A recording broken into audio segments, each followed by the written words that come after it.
दोस्तों आज 13 तारीख है, थर्सडे है और ठीक इसी दिन पिछले हफ्ते यानी 6 तारीख को बांग्लादेश आर्मी चीफ को अरेस्ट करने का प्लान बना लिया गया था। उनको अरेस्ट करके जेल में डालने वाले थे और इसके साथ बांग्लादेश को मिलते नए आर्मी चीफ जो कि पाकिस्तान आईएसआई के पिट्ठू होने वाले थे। जी हाँ दोस्तों, पाकिस्तान आईएसआई का एक डिटेल्ड प्लान था जिसको भारत ने कहीं ना कहीं फलने फूलने के पहले ही उसे रोक दिया है। दरअसल दोस्तों एक बहुत ही डिटेल्ड स्टोरी सामने आ रही है कि कैसे इंडिया ने यूएस और यूरोप दोनों पे दबाव बनाया कि कुछ भी ऐसा होता है तो इसको आप कभी भी बढ़ावा नहीं देंगे। और कई देश हैं यूके जैसे जो कि इस्लामिक फैक्शंस यदि बांग्लादेश में हावी हो जाए तो उनको बड़ा मजा आता, तो उनको भी रिस्ट्रेन करवाया गया यूएस के द्वारा और ये सब भारत ने किया, जिसके साथ बांग्लादेश में कू नहीं हुआ है। दोस्तों ये न्यूज अगर आप देखें तो जयदीप मजुमदार ने बड़े ही डिटेल में कवर की है। मल्टीपल सोर्सेज से इन्होंने यहां पे डबल चेक किया है, जिसमें कुछ सोर्सेज बांग्लादेश से आ रहे हैं तो कुछ भारत के एमईए से आ रहे हैं, जो बता रहा है ये कहानी 100% ट्रू है। बड़ी ही डिटेल्ड कहानी है। अगर आप देखें तो यहां पे काफी टाइम से देखिए दोस्तों, इकोनॉमिक टाइम्स ने भी न्यूज ब्रेक किया था कि बांग्लादेश आर्मी में कू प्लॉट थिकन हो चुका है क्योंकि प्रो पाकिस्तान लेफ्टिनेंट जनरल को अंडर सर्वेलेंस रखा गया है। कुछ लोग कह रहे हैं he is under house arrest. तो क्या हुआ है एग्जैक्टली पिछले थर्सडे को, बहुत डिटेल्ड कहानी है जिसमें अगर आप देखें तो माइंड बॉगलिंग डिटेल्स हैं। पाकिस्तान आईएसआई का क्या रोल है, इंडिया ने कैसे यूएस और यूरोप पे दबाव बनाया है, कैसे यूनुस को स्कूल किया गया कि कुछ भी हो जाए आप ये नहीं होने देंगे, और कैसे इन सभी तबकों को रिस्ट्रेन किया भारत ने। आज आपको बताएंगे कैसे बांग्लादेश को भारत ने फिर बचाया है, क्या आर्मी चीफ बांग्लादेश के अफ्रीका क्यों गए थे, उसके पीछे क्या कहानी थी, सब कुछ दोस्तों बहुत डिटेल में हम कवर करने वाले हैं आज। आप देख सकते हैं काफी समय से इस पर चर्चा हो रही थी। आप देख सकते हैं जनवरी की न्यूज थी, लेकिन 6 मार्च वो तारीख थी, पिछले थर्सडे की ये बात है जो आपको आज मैं बताने जा रहा हूं। दोस्तों थोड़ा लंबा वीडियो होगा, आप इसको 1.5x पर देख सकते हैं, लेकिन यकीन मानिए किसी फिल्म में भी ऐसे प्लॉट आपको देखने नहीं मिलता है। यहां जो कॉम्प्लिकेशंस हैं इस कहानी में माइंड बॉगलिंग, तो जरूर आप इसको अंत तक देखिए, लाइक जरूर कीजिएगा। बाकी याद रखिए दोस्तों हमारा होली ऑफर है, flat 60% of plus 6 month free extension आपको हम दे रहे हैं। आज ये ऑफर खत्म हो जाएगा और इसके बाद आपको ये ऑफर नहीं मिलने वाला, तो जल्दी से जाएं, यूज द कोड KC10। इसके बाद एक्सटेंशन नहीं है, this is the final day. Holi के पावन अवसर का फायदा उठाएं, यूज द कोड KC10, जल्दी से जाएं, पिन कमेंट में पहला लिंक है, एनरोल कर लें। दोस्तों कहानी के मुख्य कलाकार कौन है, दोस्तों ये है लेफ्टिनेंट जनरल मोहम्मद फैजुर रहमान। प्यार से इनको अब हम फैजू ही बुलाएंगे क्योंकि कहानी को छोटा रखना है, नाम बड़ा लंबा है। तो दोस्तों अगर आप इनकी बात करें तो ये मिलिट्री इंटेलिजेंस के फॉर्मर हेड रह चुके हैं और ये इस्लामिस्ट फैक्शन से इनके तार जुड़े हैं, हिजबुत तहरीर से भी इनके तार जुड़े हैं। अगर आप देखें तो स्टूडेंट लीडर से कंटिन्यूअस टच में रहते हैं, जो यूनुस एडवाइजर है महफूज आलम उसके साथ भी टच में रहते हैं। अगर आप देखें तो यूनुस को भी खास बताए जाते हैं और यही कॉन्स्पिरेसी रच रहे थे बांग्लादेश के आर्मी चीफ को हटाने की। इससे पहले बांग्लादेश के प्रेसिडेंट को रिमूव करने की भी कॉन्स्पिरेसी रच चुके हैं। और अगर आप देखें तो ये मुख्य कलाकार हैं, इनका चेहरा याद कर लीजिए, ये है फैजू, यही है कहानी के विलन। अब जरा इस कहानी को समझते हैं, बैकग्राउंड देखते हैं। देखिए दोस्तों हुआ यूं था, शेख हसीना का जो अगस्त 5 में आउटस्टर हुआ है, फोर्स्ड आउटस्टर हुआ है, उसके बाद से इस्लामिस्ट फैक्शंस बांग्लादेश में राइज किए हैं। अगर आप देखें तो जनरल वकरुज्जमान जो कि इस वक्त आर्मी चीफ हैं, इनका स्टैंड बड़ा क्लियर रहा है कि जो इस्लामिस्ट फैक्शन है, प्रो पाकिस्तानी फोर्सेज हैं, इनको जैसे शेख हसीना ने रिस्ट्रेन करके रखा था वैसे ही रखना चाहिए। पाकिस्तान आईएसआई की अगर आप बात करें तो वो यहीं पर कहीं ना कहीं इनके साथ बड़े नाराज हैं। वो कह रहे हैं कि बांग्लादेश को अपने ऑर्बिट में अगर खींचना होगा तो इनको हटाना होगा, क्योंकि बांग्लादेश आर्मी वो आखिरी सबसे स्ट्रॉन्ग फोर्स है जो कि बांग्लादेश को पाकिस्तान की तरफ फुल्ली टिल्ट नहीं करने दे रही। पिछले हफ्ते की बात है, पाकिस्तान आईएसआई ने सब कुछ कर दिया था इनको निकालने के लिए, लेकिन भारत ने कुछ ऐसा किया है कि ये अपनी कुर्सी पे आज भी बैठे हैं और मजबूत हो गए हैं। हुआ क्या है, आईएसआई क्यों इतना वकरुज्जमान से कहीं ना कहीं परेशान है, नाराज है? दरअसल दोस्तों अगर आप देखें तो आईएसआई तब से प्लान बना रहा है जिसके द्वारा वो चाहता है कि बांग्लादेश और पाकिस्तान दोनों के मिलिट्री टाइज मजबूत हों, लेकिन मिलिट्री टाइज को किसी भी हालत में ये पूर्ण रूप से उस तरफ टिल्ट नहीं होने दे रहे। यहां पे अगर आप देखें तो इसलिए आईएसआई चाहता है इनको निकाला जाए। वकरुज्जमान कहीं ना कहीं अगर आप देखें तो शेख हसीना के ये रिलेटिव भी हैं, चाचा जान इनको बुलाती थी शेख हसीना, और शेख हसीना के खास थे इसलिए इनको बैठाया भी गया था। लेकिन अब अगर आप देखें तो यूनुस इनसे परेशान है। वो कह रहे हैं कि बांग्लादेश में हमेशा खतरा बना रहता है उनकी कुर्सी को जब तक आर्मी में बैठा आदमी उनका यस मैन नहीं है। तो यहां पे दोस्तों मोहम्मद यूनुस भी चाहते हैं कि इनको हटाया जाए। बांग्लादेश आर्मी चीफ अगर आप देखें तो कई एंटी इंडिया मूव्स जो यूनुस सरकार करना चाहिए है पाकिस्तान के द्वारा कंट्रोल होके, उन सबको होने से भी उन्होंने रोका है। उससे भी पाकिस्तान और नाराज है। जब से शेख हसीना का आउटस्टर हुआ है, बांग्लादेश आर्मी वो आखिरी संस्था है जो कि कहीं ना कहीं इस्लामिस्ट को और अधिक शक्तिशाली होने से रोक रही है, एक रिस्ट्रेनिंग फोर्स है। आर्मी आज भी उसकी सेक्युलर कैरेक्टर मेंटेन कर रही, क्योंकि वकर-उज़-ज़मान उस प्रकार से ऑपरेट कर रहे हैं। तो इसीलिए अगर आप देखें तो वकर-उज़-ज़मान के खिलाफ ऑलरेडी काफी नाराजगी है। ऑलरेडी ये जो स्टूडेंट सो कॉल्ड आप यहां पे तस्वीर में देख रहे हैं, एंटी डिस्क्रिमिनेशन स्टूडेंट्स मूवमेंट, एडीएसएम वाले, वो ऑलरेडी बड़े वकर-उज़-ज़मान से अगर आप देखें तो नाराज बैठे हैं। कारण क्या था? उनका प्लान बड़ा क्लियर था कि देखिए, शेख हसीना को 5 अगस्त को जो गौन भवन था जहां पे वो बैठी थी, उसको अंदर जब ब्रीच किया गया था, तो प्लान था शेख हसीना को तब पकड़ना था और पकड़ के उनको एक मास मर्डर के आरोप पर उनके खिलाफ उनको पब्लिकली हैंग करना था उस वक्त।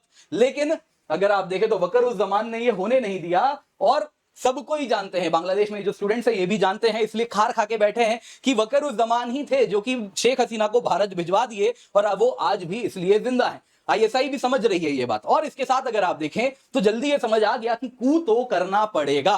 प्लान पहले से चल रहा था, लेकिन ये प्लान मोहम्मद यूनुस को तब समझ आया कि अब इसका समय आ गया है, जब वकर-उज़-ज़मान ने मोहम्मद यूनुस की आलोचना कर दी। आपको याद होगा 25 फरवरी का ये न्यूज आता है कुछ इस प्रकार से, बांग्लादेश आर्मी चीफ ने वार्निंग दी मोहम्मद यूनुस को, कहा कि अभी भी समय है, सुधर जाओ। क्या हुआ था? 25 फरवरी को आर्मी मेमोरियल इवेंट था, तब जनरल वकर-उज़-ज़मान ने कहा था कि देखिए, नेशनल यूनिटी की आवश्यकता है इस वक्त, और कहीं ना कहीं डिसिप्लिन करना पड़ेगा, मेरा सब्र टूट रहा है, इसको चेक मत करो, इसको और फर्दर कहीं ना कहीं तुम कहीं से भी मुझे मेरे सब्र को और उसका इम्तिहान मत लो, ये सब उन्होंने कहा था। जिसमें उन्होंने कहा था कि आज हमारे यहाँ क्राइम्स बढ़ रहे हैं और बहुत सारी चीजें हैं, हमें फाइट करना होगा, सेक्युलरिज्म खतरे में है, और ये सारी बातें उन्होंने कही थी। उसके बाद मोहम्मद यूनुस को लगा ये तो मेरी आलोचना हो रही है, यूनुस एडमिनिस्ट्रेशन बड़ा परेशान लग रहे हो गए उसके बाद, और इसके बाद उन्होंने कहा कि अब समय आ गया है, और 6 तारीख निकाल दी गई थी, 6 मार्च यानी पिछले हफ्ते, कि अब वकर-उज़-ज़मान को हटाया जाएगा। तो अब जरा देखते हैं दोस्तों कू प्लॉट कैसे हुआ। वापस आते हैं फैजू पे, ये जो कि मेन किरदार हैं, मेन विलन हैं इस पूरी कहानी में। तो लेफ्टिनेंट जनरल मोहम्मद फैजुर रहमान, जिनको आप तस्वीर में देख रहे हैं, ये क्वार्टर मास्टर जनरल हैं बांग्लादेश आर्मी में, और इनको ही चुना गया था कि कू होगा, आर्मी चीफ को हटाया जाएगा, अगले आर्मी चीफ यही होंगे, यही उनके रिप्लेसमेंट होने वाले हैं।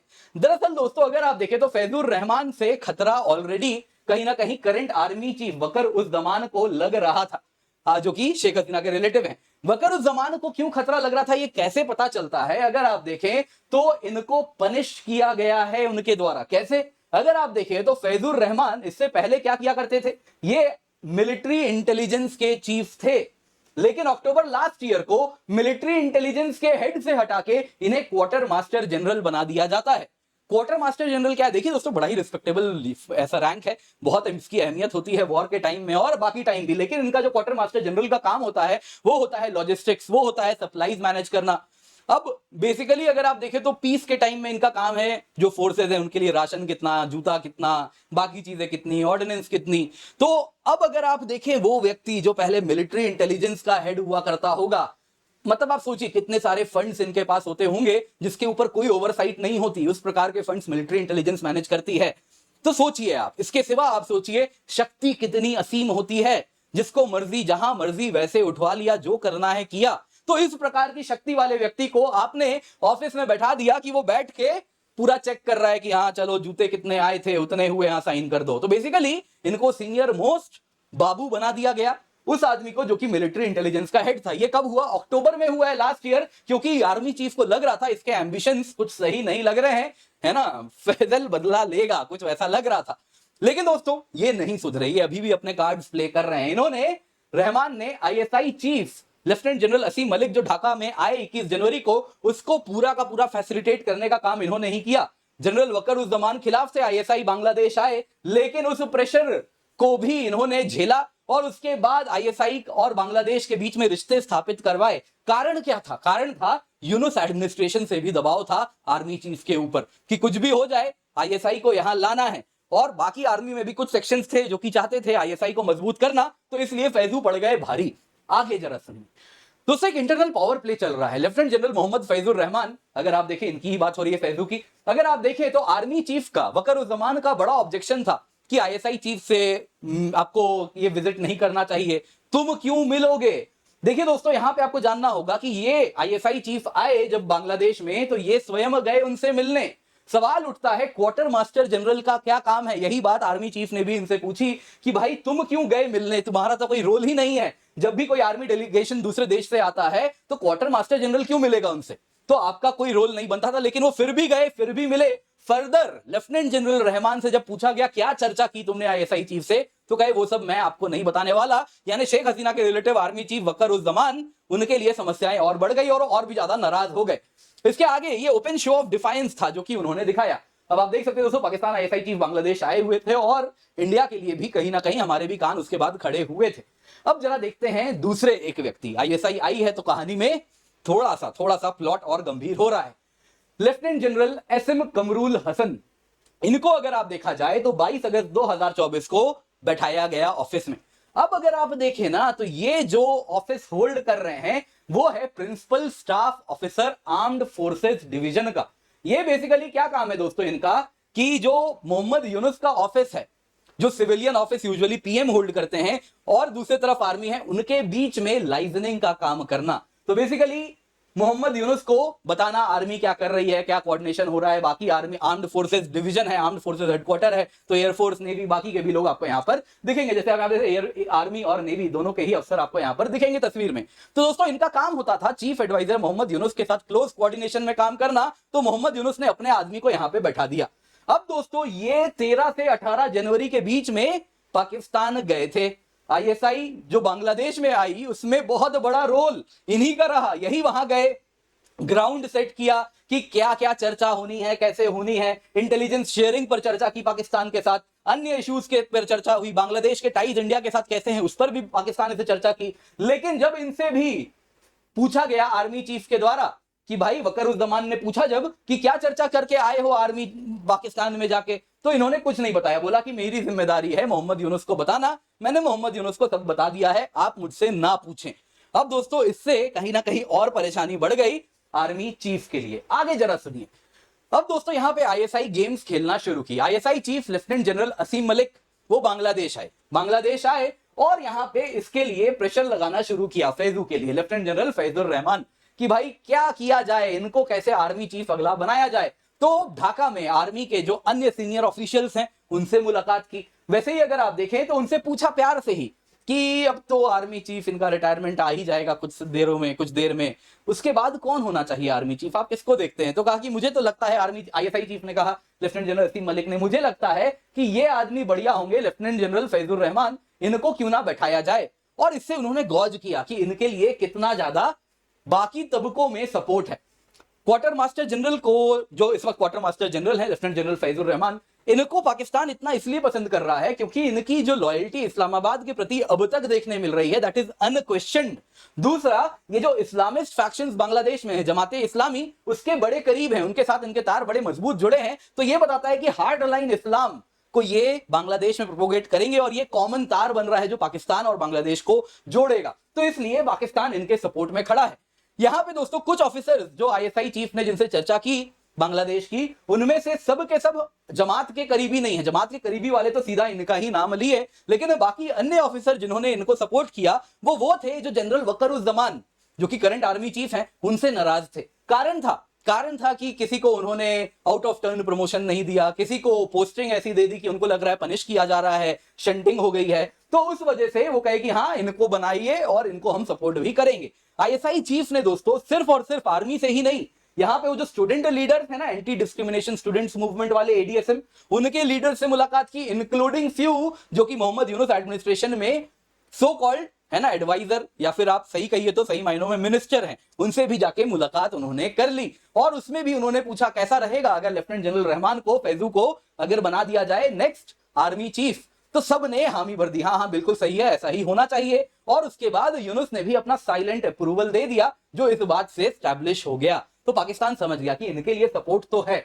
और उसके बाद आके प्लॉट देखिए कैसे मजबूत हुआ। आईएसआई ने फैजुर रहमान को कहा, क्या कहा कि भाई अब देखो शुरू करो तैयारी, की ऑफिसर्स जो बांग्लादेश आर्मी में है, एयरफोर्स में है, नेवी में है, उनसे कम्युनिकेट करो, उनको अपने तरफ खींचने का प्रयास करो तुरंत का तुरंत। उनके बाद ही अगर आप देखें तो लेफ्टिनेंट जनरल फैजू ने क्या करना शुरू किया, सीक्रेट मीटिंग शुरू होने लगे। अलग अलग जीओसी जनरल ऑफिसर्स जो कमांडिंग है अलग अलग आर्मी डिविजन्स के, उनके साथ उनकी मुलाकात होने लगी। और ये वो लिस्ट है जो कि उनके साथ खड़े हो गए, बहुत बड़ा लिस्ट है। आप देख सकते हैं कितना डिटेल है इस कहानी में।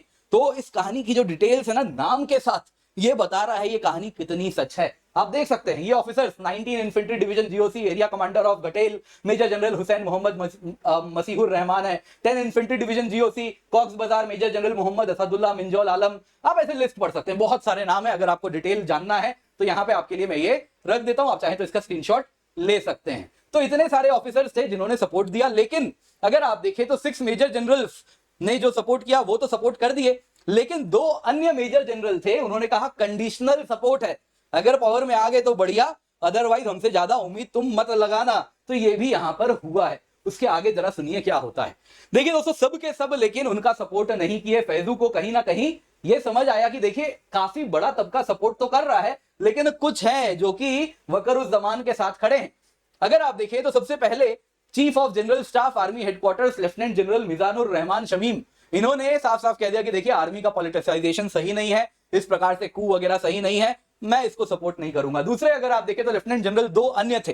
टोटल बांग्लादेश आर्मी में केवल 5 लेफ्टिनेंट जनरल ऑफिसर के रैंक है, उनमें से 2 अन्य थे, जो कि एक national defence college commandant lieutenant general Mohammad Shaheen ul Haq हैं। यहाँ पे आप देख रहे हैं ये मेजर जनरल है, पुरानी तस्वीर है, अब ये लेफ्टिनेंट जनरल है। तो इन्होंने भी साफ साफ कह दिया कि देखो भाई, मुझसे ये उम्मीद ना करो, मैं आज भी वकरुज़्ज़मान के साथ खड़ा हूं। इनके तार भी अगर आप देखें शेख हसीना से अच्छे जुड़े हुए हैं, सेक्युलर वैल्यूज को इंश्राइन करते हैं ये। दूसरे अगर आप देखें तो जीओसी हैं army training and doctrine command lieutenant general Mohammad Mainur Rahman. इन सारे सीनियर ऑफिसर्स ने कह दिया कि हम अपने आर्मी चीफ के साथ खड़े हैं, कहीं से भी हम सपोर्ट नहीं करेंगे। कई ऑफिसर्स अगर आप देखें तो एयरफोर्स नेवी के थे, उन्होंने भी अपोज किया कि कोई कू वगैरह नहीं होना चाहिए। लेकिन इनको लगा फैजू को कि सही समय आ गया है, ये 2-4 कुछ मुट्ठी भर लोग हैं, इनसे कुछ नहीं होगा, कू करने का सही समय आ गया है।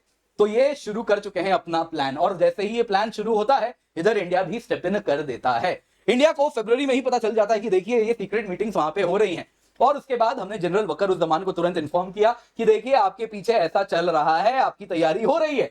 न्यू दिल्ली ने यूएसए को रीच आउट किया और वेस्टर्न कंट्रीज को रीच आउट किया। फरवरी की बात है, ट्रंप एडमिनिस्ट्रेशन है, उनको कहा कि देखिए ये होगा तो सही नहीं है। उन्होंने कहा कि अगर pro Pakistan army chief Bangladesh में आएंगे तो पाकिस्तान को साउथ एशिया में स्ट्रेटेजिक डेप्थ मिलेगा, उसके साथ चाइना आएगा और इस्लामिस्ट फोर्सेस अनलीश कर दिए जाएंगे। ये यूएस इंटरेस्ट को भी सूट नहीं करेगा, हमें नहीं, आपको भी नहीं, जान लीजिए ये बात, हम तो अब पार्टनर्स हैं आपके साथ। तो यहां पे यूएस भी अग्री कर गया, और यूएस ने भी क्या किया, तुरंत के तुरंत अपने वेस्टर्न अलाइज को भी कॉल करना शुरू किया जब उसको यही करने को भारत ने कहा। और इसके बाद इन्होंने सभी को कहा, स्पेशली यूके जैसे देश, कि ये आप इनको किसी भी हाल में सपोर्ट नहीं करने वाले। ये यूनुस के कान में बैठाई ये बात कि अगर आर्मी में कू होता है तो आपके लिए ये अच्छा नहीं होगा, आपको कोई सपोर्ट नहीं करेगा, फिर देख लीजिए आप अपने आप पे रह जाएंगे। तो यूएस और अन्य नेटो पार्टनर्स ने भी एग्जैक्टली यही बात यूनुस को कहा, और यूनुस भी थोड़ा सा लग रहा था कि अरे प्रेशर है विदेश से काफी ज्यादा। लेकिन अगर आप देखें तो वकरुज़्ज़मान पे खतरा बना हुआ था। बांग्लादेश आर्मी चीफ डायरेक्टली बात नहीं कर पा रहे थे यूएस ऑफिशियल से, इंडिया से ही कुछ इस तरीके से थोड़ी बहुत बातचीत उनकी हो पा रही थी। अब यहां पे कारण क्या था दोस्तों, अगर आप देखें तो ऐसा सस्पेक्टेड है कि उनके जो कम्युनिकेशन डिवाइसेज हैं वो ऑलरेडी टैप्ड हैं, जो उनके मूवमेंट्स हैं वो क्लोजली मॉनिटर्ड है। अगर आप देखें तो बांग्लादेश की ये 2 संस्थाएं हैं, यहां पे आप देखें this is NTMC, national telecom monitoring centre, जो कि मेजर जनरल अब्दुल कयूम मुल्ला चलाते हैं। तो उन्होंने ऑलरेडी अपना सपोर्ट लेफ्टिनेंट जनरल फैजू को दे दिया है, तो फैजू के सपोर्ट में ये संस्था थी। दूसरी अगर आप देखें तो और एक संस्था है, यहां पे आप जो देख रहे हैं ये है एनएसआई, नेशनल सिक्योरिटी इंटेलिजेंस, इसको मेजर जनरल अबू मोहम्मद सरवार फरीद चलाते हैं। ये भी कहा जा रहा था कि शायद हो सकता है, इनका तो कंफर्म था, लेकिन इनका था शायद हो सकता है कि ये भी शायद कहीं ना कहीं फैजू के हाथ बिक चुके हैं। तो कंटिन्यूअसली उनको मालूम था बांग्लादेश आर्मी चीफ को कि उनके ऊपर नजर रखी जा रही है, उनके कम्युनिकेशन सिस्टम सिक्योर नहीं है। भारत की एम्बेसी है, वहां पर जाके बात होगी, या भारत के एम्बेसडर आ रहे हैं, तो कुछ सिक्योर लाइंस हमने स्थापित करके रखे जिससे बात हो सकती है। अदरवाइज डायरेक्टली अपने ऑफिस से अगर वो यूएस के ऑफिशियल से बात करेंगे तो एक एक चीज की खबर चली जाएगी। तो दोनों ही जनरल वकर पे नजर बना के रखे हैं। तो फिर इंडिया ने कहा कि एक प्लान बी है हमारे पास। इंडिया ने कहा ऐसा कीजिए, आप सेंट्रल अफ्रीकन रिपब्लिक चाहिए 3 मार्च को, और कहिएगा कि वहां पे जो बांग्लादेश का कंटीजेंट है यूएन पीस कीपिंग फोर्स का, मैं उसे इंस्पेक्ट करने आया हूं, जो कि ये एज इट इज किए। आप देख सकते हैं वहां गए, इनको प्रेसिडेंशियल मेडल वगैरह भी दिलवा दिया गया। और उसके बाद अगर आप देखें तो प्रेसिडेंशियल मेडल लेने के बहाने गए, बाकी पीस कीपिंग फोर्स के कमांडर से बात की, chief of central African Republic armed forces से बात की, लेकिन ये सब कवर था।